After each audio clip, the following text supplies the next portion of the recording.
Welcome everybody to another episode of Talk Bridal to Me. My name is Anna Muma. I am a pro makeup artist here in the Pacific Northwest in Washington State.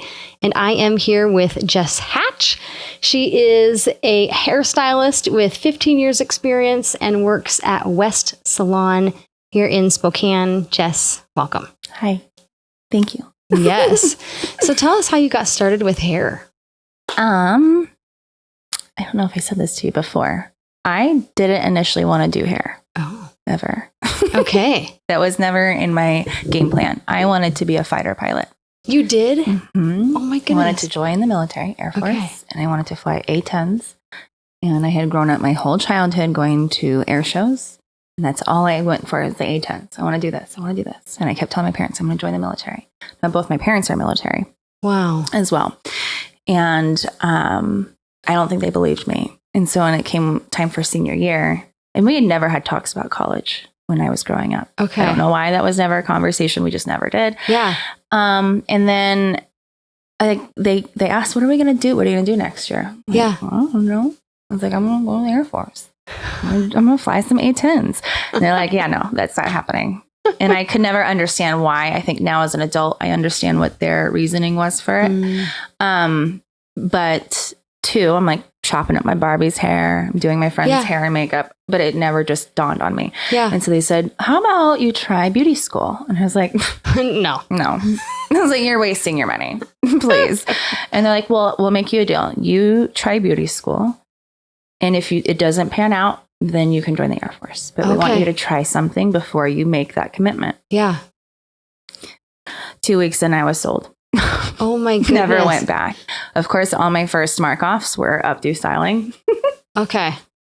And yeah, bridal styling. And then eventually took a hold of every opportunity that was presented to me in beauty school, to include like updo styling for like different local magazines or photo shoots, and we do all these styled shoots. And to be pulled out of beauty school to do these things live, in our field gave me different perspective.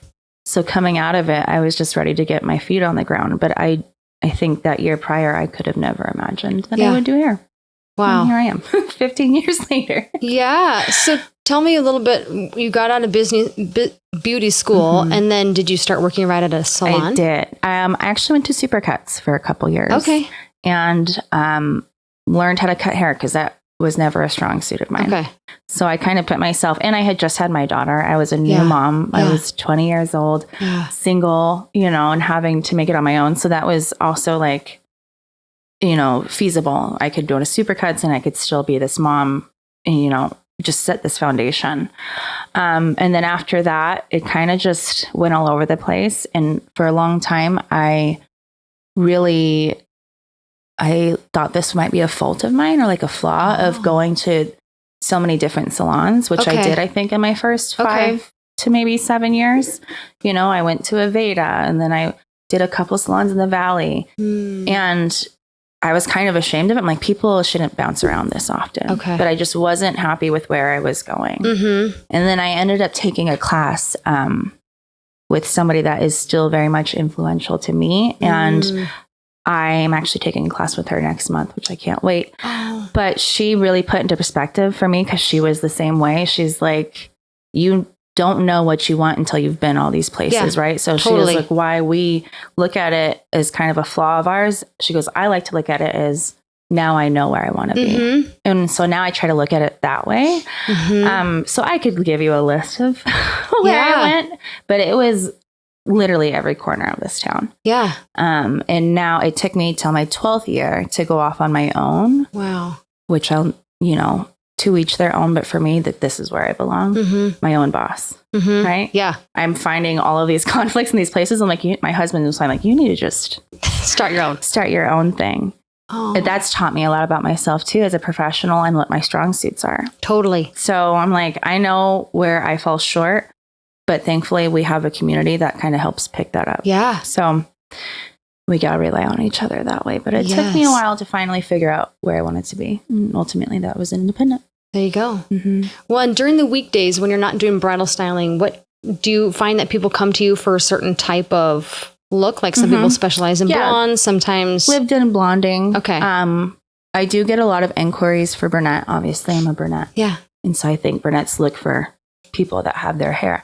And while I enjoy that as well, I really enjoy blonde. So brown blonde. Yeah. Right. And the whole lived in look. And I think at this point, I have established a clientele that they come in. It is a goal of mine to be able to utilize my skill set and be easy on your pocketbook and like your investment. Right. So I know that a lot of my clients that are referred are coming because they can achieve this look that is going to sustain for months to come. And they're not having to come in, it used to be 4 to 6 weeks or 8 to 10 weeks. Yeah. Now they're going months. And I have worked to perfect that so that it's easier on them, but they can still get that luxury style that they want. Oh my gosh. Because we're all, we're parents and anymore. Totally. The salon's always been luxury, but these days, economically, it is luxury, and you don't want to take that from your clients.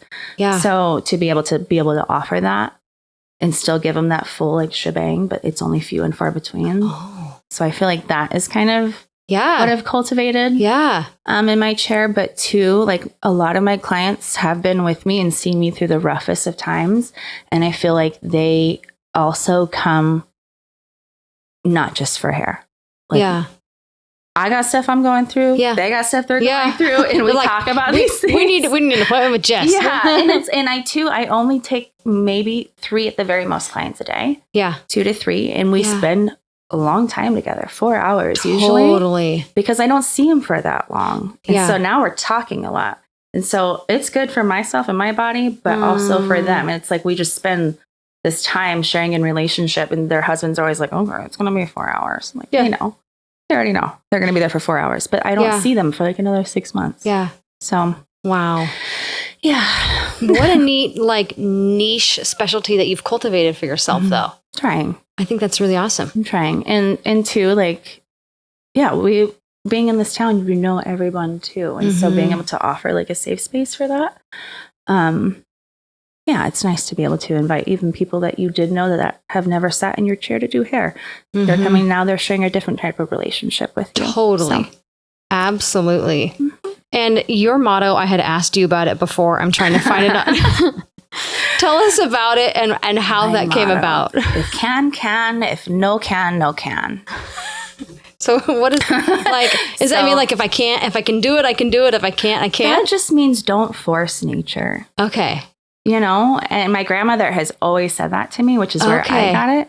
If can, if no can, we'll go there. But if no can, no can. Like, we're fine. Don't waste your energy and your peace on forcing something that isn't happening naturally. Yes. Obviously we have motivation to like meet deadlines, but also if it's something that's going to ruin your peace, then don't put yourself in a position to do that. Totally. So that's how I live. Can. And if it doesn't work out, it doesn't work out. Doesn't work out. How do you feel that translates with bridal hair? Oh, gosh, yeah. See, this is where I talk about shortfalls. I have a partner that is very, very analytical and very good about being punctual. I live on Hawaiian time all the time. Oh, see, I'm the punctual one. Yeah. I'm like, it's 11:03. That's why I walk in here. I'm like, you're so organized. I'm like, I'm not that I'm not organized, but I am just... I know this and I appreciate this about myself. Yeah. I've been too hard on myself for too long. And it's like, I just cruise. When it comes to timelines, I don't do time.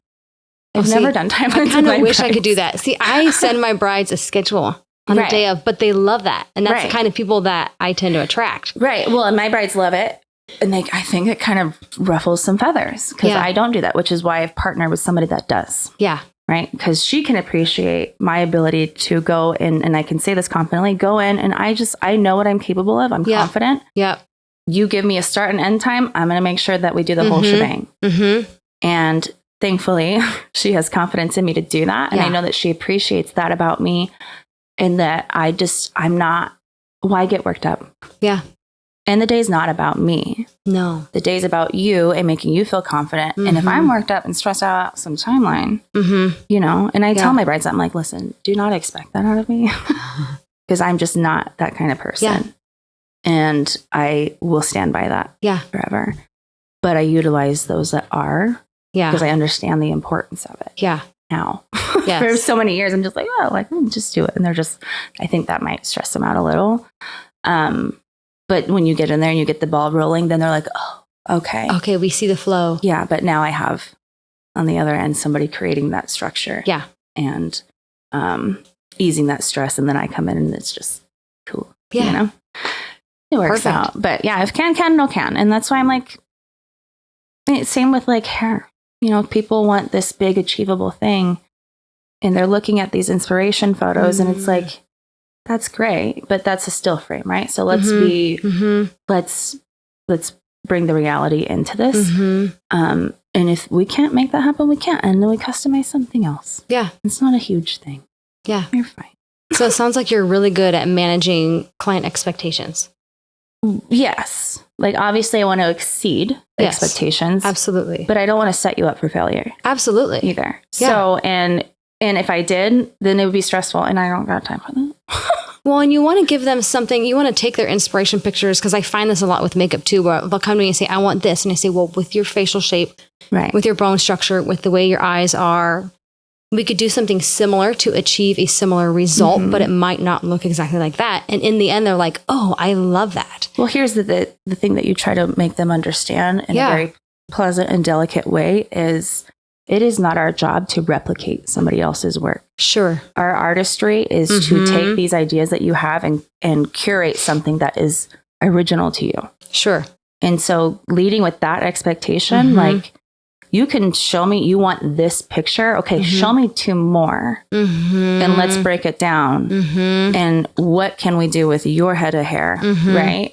And just like kind of from the get-go saying that. And then it's kind of like now the ball's in your court to give them all of this information. And now the ball's in their court to be like, okay, that's what I want to go with. Absolutely.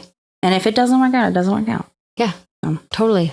With bridal hair, do you find that there are, because I'm just kind of like getting into the hair space and I'm not sure what's achievable with different hair textures and styles. Do you find that people come to you with an end result in mind that isn't achievable with their hair? All the time. Okay. All the time. But I think we've gotten really good about educating clients on all these platforms that they already know that. They know that. And so I'm seeing a lot more people coming in with 2 completely different looks. Totally. And being like, are either of these achievable for me? Can we do a version of? Yes. Which is really nice. Yes. But 2, already knowing that their hair might not be capable of that. Okay, now let's talk about adding hair pieces. I know that you have a background in extensions. I know that you know hair restoration. What can we do? Do we have enough time to restore your hair without a hairpiece? If so, like this is what your game plan looks like. If we want to do a hairpiece, here's the plethora of different options that we have. So it truly is curating something to them originally, and you start adding those components in, and then it becomes something bigger, and then they realize the investment that they're making. Because you will constantly have the pushback of, well, I just want down and curls. Okay, well, let's talk about all the curls. Let's talk about all the different curls. Let's talk about your head shape. Let's talk about what you have to offer. What are you bringing to the table, and what can I deliver? And all these components of, and then they're like, oh, I didn't realize it was this complex. I didn't realize this. And with makeup. I can't even imagine. There's a bajillion products where I always feel like I need to add something new to my kit, because there are people that come and I want this. And I'm like, well, but you want it to last all day. Right. And things evolve. They change product interactions. And I'm sure like with hair, like there are different things that you can't necessarily pair together. And, you know, because it's kind of like science and art in one, where sometimes things are achievable and sometimes they're not. Okay, well, and let's talk about not even what they're bringing to the table. Let's talk about what time of year it is. Yeah. Inside, outside. Seriously. If it's August and it's 110 and you want the loose beachy waves, like, well, honey. Yeah, beyond demographics, like geographically, where are we at? Yeah. And what is your day? Are you doing multiple outfit changes? Is this going to be cohesive with each dress that you're putting on? Are you adding veils? Yeah. You know? There's just so many different aspects of it too. And like even something as far as breaking it down at the altar. It's like, okay, we're going to do this hairstyle. You better make sure to tell your husband you're standing on this side of the altar, because you're going to want this exposed, because the photographer is going to take pictures of this of you. Right. And they're like, oh, and I'm like, there's so many aspects. Yeah. The way you part your hair and everything. Right. And over time, we learn this. Yes. And so I think we're really good about setting the tone with that. But it's really interesting when I get phone calls from younger stylists that I'm close with, and they're like, how do I combat this? And it's just like, okay. So that's a really fun learning opportunity too. Like, we got to list all this stuff out, girl. Yeah. All that stuff. Yeah. So, yeah. Well, you've had a lot of experience in the field, and it sounds like you really educate your clients in such a beautiful and loving way.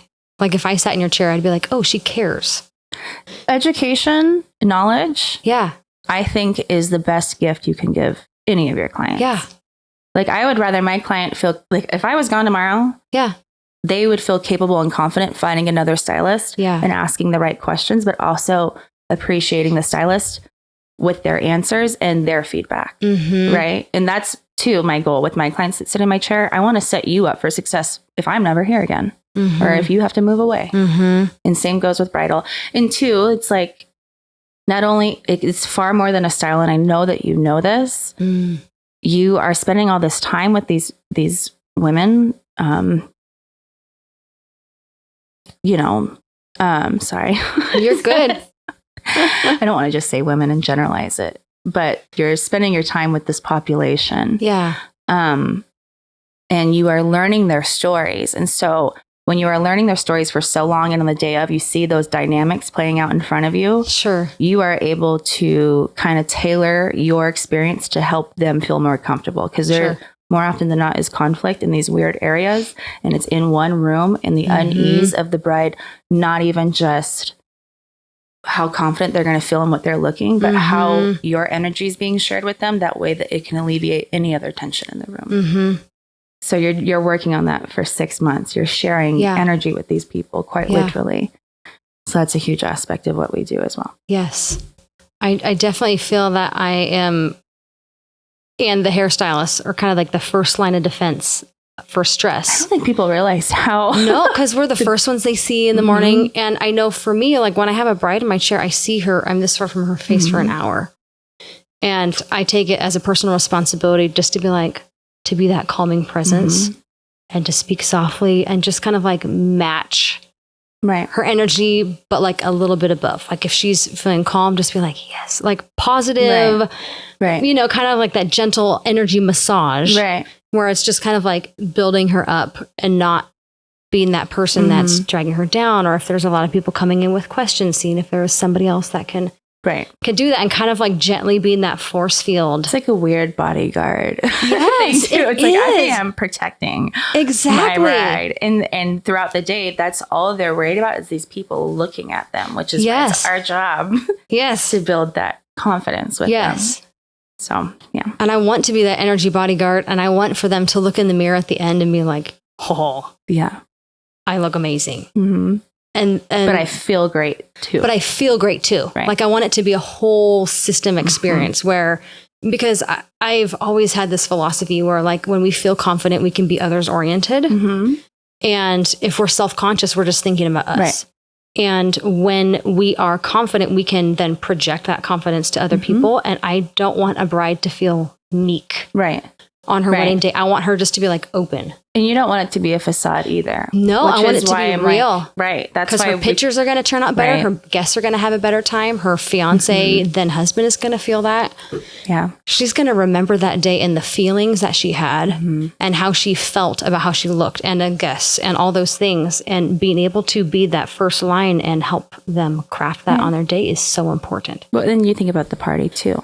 Now they're going out there and they're feeling like that. And it just sets the whole tone. And then one of them are getting married next year. So can you, they want to share that with you too. I mean, I've had so many clients, aside from bridal, they start as clients usually, and they end up getting married, but have come to me, and this is not me tooting my horn, but this is something that I very much, like, I hold with pride, is that I do spend the time to connect, just like you do. Like, like, our hearts are facing each other. I'm eye level with you. And to have the client or somebody's family member that saw me in, doing a bridal service to say, I want what they had. Like, I've never had, I see you from, afar, and I see what you're doing, and I want that, which is the best compliment you could ever receive. that somebody else sees you, even though they're not your main focus, right? You're hyper focused on this bride, what's happening, but they want that too. Yes. So, and I've had that experience with other vendors too. Right.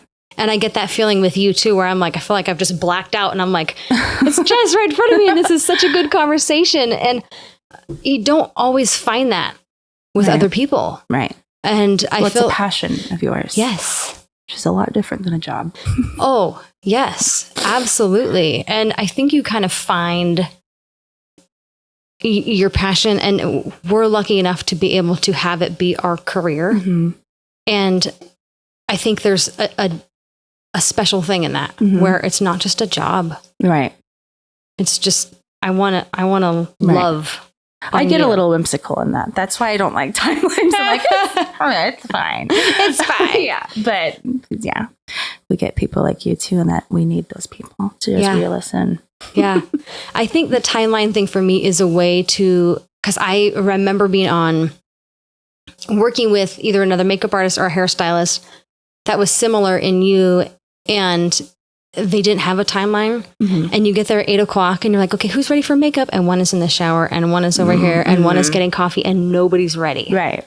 To sit down and get their hair and makeup done. That is so true.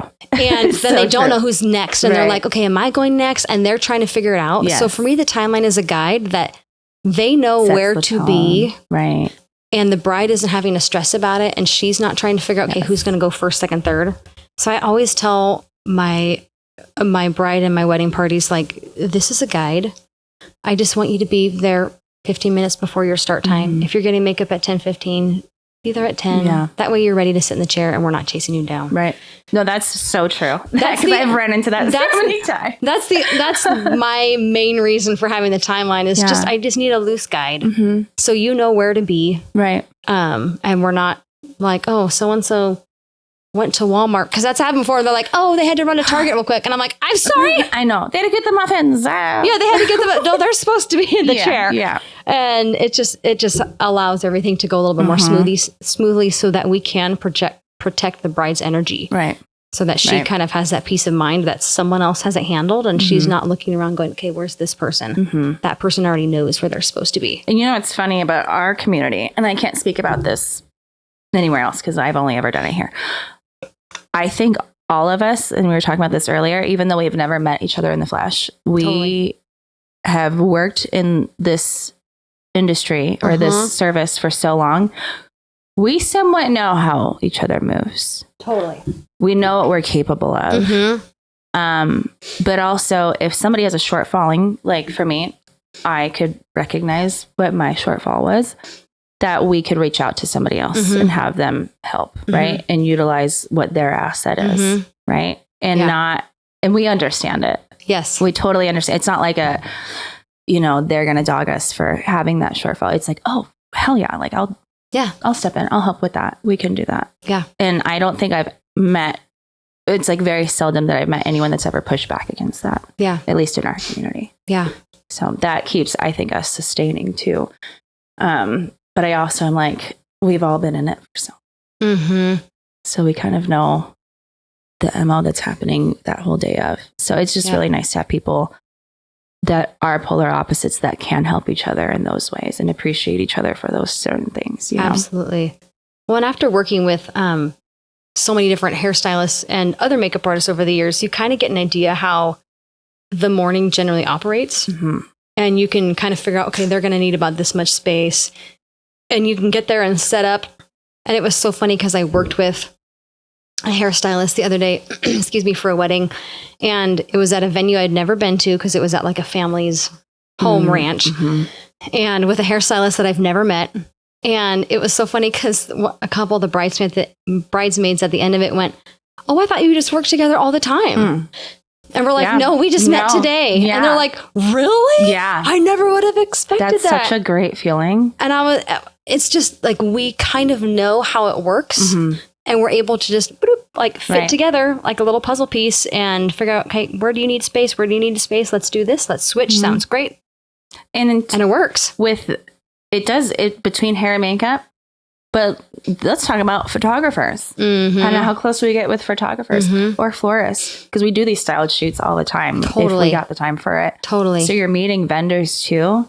And then it becomes something broader. And then these brides are sitting here trying like, oh, I loved this vendor. Like you're referring even outside of hair and makeup at that point. And that's why I say this whole community of people. And the referral base here is amazing. It is so good. Especially vendors, venues. Those are my favorite to fill out. Because I'm like, Lexi, like, I've never been there. I'm like, okay, well, let me tell you about this. You might want to bring a table. Yeah. And like do all these things. Like we all kind of know a little bit about everything and the way the puzzle pieces fit. Yeah. Yes. There is a venue that I'm trying to remember the name of it, but I'm like, I will never go back there again. Oh, yes. It's like I don't have a list. We have our particular things. Yes. And that comes down to, again, like if I have intention about how I'm going to deliver something to you, I too need to feel like I'm in a safe space. And I know there's one venue I will tell my brides if that's their venue, fine, but we will not be getting you ready there. Yeah. If you want to utilize my services. Yes. Yes. I will not put myself back in that place. Absolutely. For my own sake and probably yours. Well, yeah. And this was one for me. I don't remember the name of it and I'm not going to blast them by all means, but it was in a barn and there was no temperature control. The windows were just holes in the wall. There were slats in the floor. Like there was nothing. There were a couple like outlets, but that was it. Like I brought everything in, which I always do, but the wind picked up. A storm came in, like I was trying to put on setting powder and it was like flying, lashes. Because there's nothing to shelter you. There's nothing to shelter. And I'm just like, so now I have it in my contract. It must be a temperature controlled area. Right. Like, I'm not going back there. Right. And the venue was gorgeous. Like book the venue. Right. But their getting ready area was not great. It's being worked on. Yeah. It's been a work in progress, hopefully. It's a work in progress. Yeah. And so just those little things, because I need to protect my bride as well. And in order for me to give a end result in which you want, it can't be 95 degrees in the getting ready room. Like you want to have integrity in your services. Yeah, absolutely. Totally. Yeah. My experience was not that. But my experience, I've been going to this venue for so long. I've dealt with the little things, you know. I am big on respect. Yeah. It's not hard to be respectful. No. And while I have a very strong personality and I might be a straight shooter, I will never disrespect, right? So I expect that to be reciprocated. And we are in a business that is very much about respect. And if your heart's not in it for the right reason, get the hell out. You know, you want everyone, including vendors, to feel like we're all a team and we all have one goal, and that's to make sure that this day goes off without a hitch. That this bride and this groom and the families are feeling confident in their decision to have invested in all these vendors. Yes. And I remember this one particular vendor, and it was with me and my partner. And it wasn't necessarily about how they treated me. It was what I witnessed with my partner. And because I saw what I saw and I heard, and it was just like, you're like, no. And it happened in front of the bride, which is where I lost a lot of, like, it's one thing to treat somebody this way. It's another thing to do it blatantly in front of the bride. Yeah. And I mean, it was ugly. It was ugly. And I remember the entire conversation was just, this person was making all these accusations and telling all these lies. And I'm like, I know what you're saying is not true because I've been coming here for the last 6 years. You know, something as simple as a side table. I've never had side tables. I'm like, yes, you have. You've had a side table for the last 6 years. Because I had told her, don't bring a side table because there's side tables there. And then it's just too much in one space, right? Totally. And that's what the whole argument was about, was that she didn't bring a side table. And I'm like, that's on me.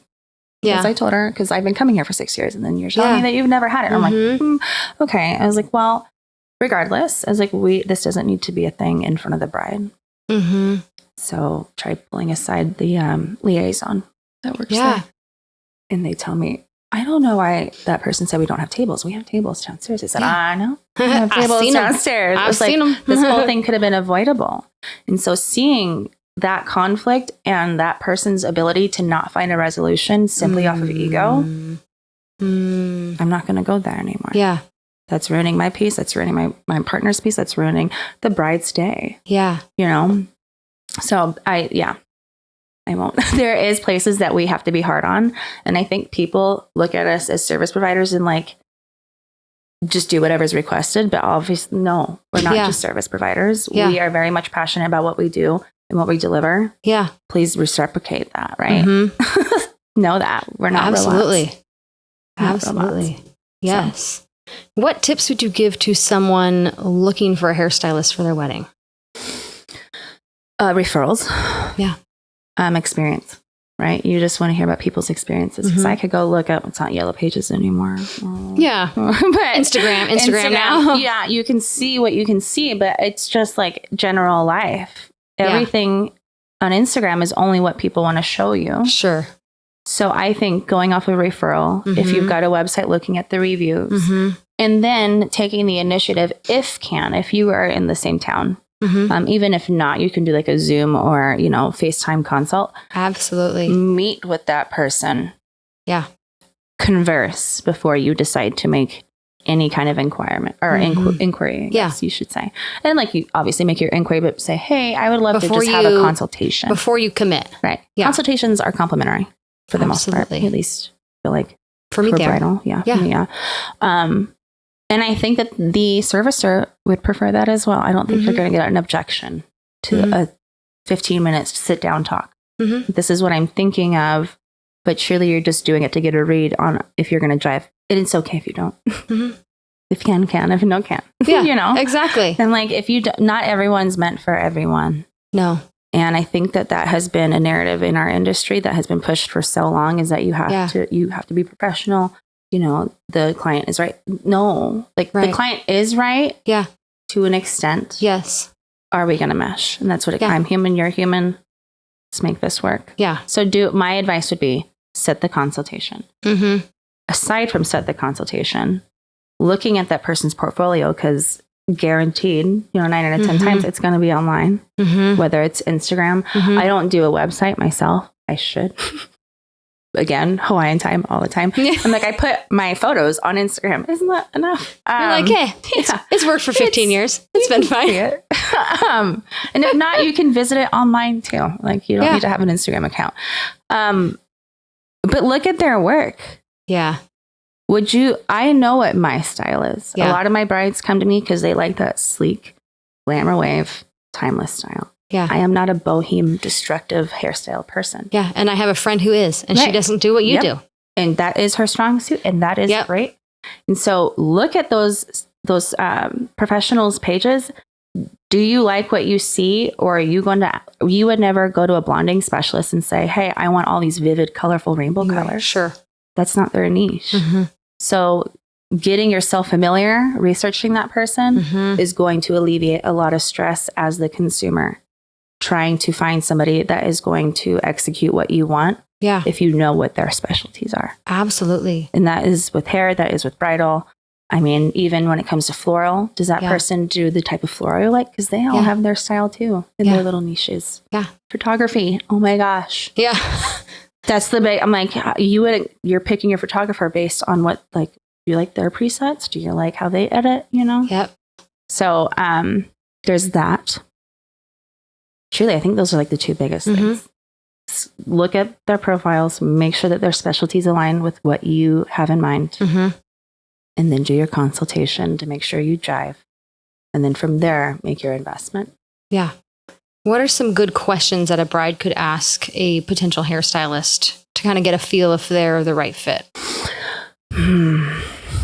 Or like, what kinds of questions do you ask your clients? Like, what are good things to know ahead of time? It's a really good question. I think as far, like, what are some, sorry, can you repeat the first question? No, you're good. Like, if I was having a consultation with you and I was a bride, what are good questions for me to ask a potential hairstylist? How do you prep for the morning of? Okay. What does that look like? Yep. I know what my hard processes are. And what I expect out of you. All of my brides get blowouts the morning of. Ooh. For the most part. Yes. Depending on hair texture. But that is something that I do because that is going to help me reinforce what I need into the hair, given what we've consulted. So, right, if it's outside and it's in August, humidity, I know that I'm using products that are going to be anti-humectants. Yeah. Right? Because we want to have retention throughout the whole day. So you're asking your stylist, how do you prep? What are some of the things that you would consider for my big day? I think that's really actually probably a crucial question, because that gives us an opportunity to educate you. Yeah. So how do you prepare for your day of with your bride? How would you like my bridesmaids to come? Is that going to be something that's going to be feasible for the bridesmaids? Yeah. Based on their hair type? Yeah. Right? I know I tell all my girls, clean, dry hair. We have been told for years, come with dirty hair. I recently just heard that was a myth. It is a myth. At least for me. Because you can dirty it up. I can dirty your hair up all day long. I don't have a portable shampoo sink. Right. I can't get the grease out. Dry shampoo, I can't get grease out. Dry shampoo is meant to be used preventatively, not combatively. So dry shampoo should be used on the first day of your style. Ooh. It's like a doorman. You want to stop the bad people from getting in. Yeah. You want to be preventative. So why would you do that after the bad people are in there already, right? Right. So I like, there's just all these little things. So please, I'm like, for the love, maybe second day hair. Yeah. But please come with clean, dry hair. Yeah. Dry hair. Not wet hair. We'll stress again. Dry hair. You come in with wet hair, you're going to mess up the whole timeline. Yeah. We're just going to start switching people. Yes. Nope. You're in 3 hours. You're out. Clean, dry hair. If they have curly hair, tamed hair. So ask the professional, how do you like your bridal party to be ready? How long does it take you to do services? Right. And also, I think it's important asking them about prep. If they're coming to you for their bridal hair, this has happened to me so many times that I usually introduce this, and I don't think a lot of people think about it. People will come to you and they will have freshly done hair. Okay. Right. Colored hair. But based on their style, I just had this happen a few weeks ago, and she was my client.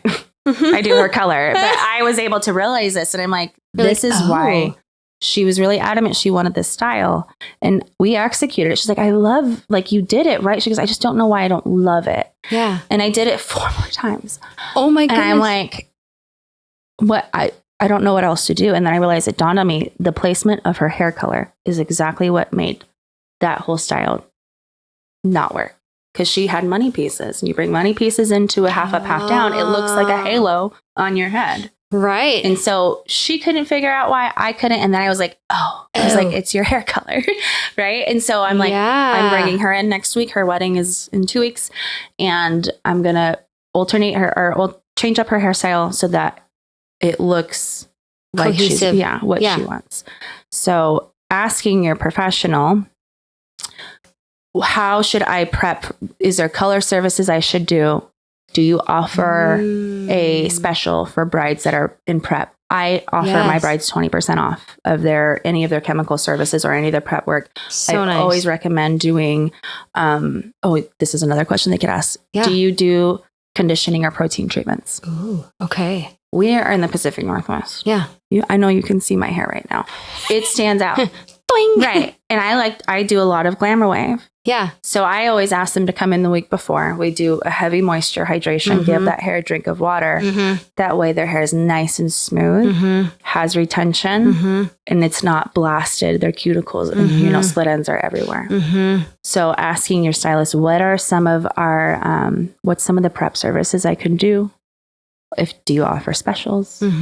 What are your recommendations leading up to make sure that I can achieve what I need to on the day of? Yes. And the same goes for makeup. What skincare can I do? Yep. To prep? What does that timeline look like? Yep. I always say do 2 weeks before your wedding day, because God forbid something go awry. Yes. You need the time to, I always tell people, don't do anything new a month before. Oh gosh, no. It's like, don't change up don't change up your skincare routine. Yeah. Don't eat anything to, totally. Don't tweak what's already working. Please don't get a new haircut. Don't do any of that. Yeah. And it's always nice, even though you might have another stylist or, somebody else you see for skincare. Yeah. Keeping it specific to who your bridal hairstylist is, if they offer those services. Yes. Even like in a case like that, I was able to see that because I've been doing her color. if you keep it specific to your professional, they again can lead you into that big day with full confidence rather than having like right hand trying to meet the left and you have your hair colorist over here who isn't quite understanding the style because they don't do bridal styles. Yeah. Right. So it's like if you can keep your eggs in one basket and then if you carry on after that, and you know, hairstylists understand it's okay to let your other stylist know, I'm going to stay here for a couple months just so I can make sure that everything is good going into the big day and then I'll be back. And there's no hard feelings. Yeah. And if the other stylist is giving you a hard time for that, then it's assess what's going on there, you know? But that's very true to our nature too. It's like, I'm a loyal person and I also have to understand those things. So, prep services, what the day looks like for the day of, including bridal party. That'd be my answer. I love that. Well, Jess, thank you so much for coming on the podcast today. It's been a pleasure having you. Thank you. It's such a good conversation.